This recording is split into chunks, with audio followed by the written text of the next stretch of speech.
বীর্যপাতের সময় আপনার কি ব্যথা বা জ্বালাপোড়া অনুভব হয়? আপনি মনে করছেন এটি নরমাল বা সাময়িক, কিন্তু এটি কিন্তু হতে পারে শারীরিকভাবে কোনো সতর্ক সংকেত। প্রথমত, প্রোস্টাটাইটিস বা প্রোস্টেট গ্রন্থির কোনো ইনফেকশন হলে। দ্বিতীয়ত, ইউরেথ্রাইটিস বা মূত্রনালীর কোনো ইনফেকশন হলে।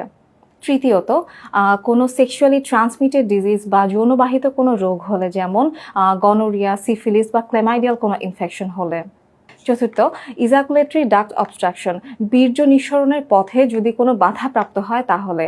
পঞ্চম, এনি সাইকোলজিক্যাল কজ, যেমন অতিরিক্ত টেনশন বা ভয় থেকেও কিন্তু এই ধরনের ব্যথা বা জ্বালাপোড়া অনুভব হয়ে থাকে। তাই অবশ্যই এই ধরনের সমস্যা অনুভব হলে একজন চিকিৎসকের পরামর্শ গ্রহণ করুন।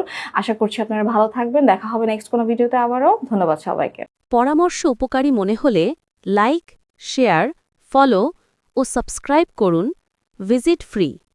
চিকিৎসা বিষয়ক টিপস ও পরামর্শ পেতে স্ক্রিনের দেয়া নাম্বারে ইমো বা হোয়াটসঅ্যাপে যোগাযোগ করুন। ধন্যবাদ।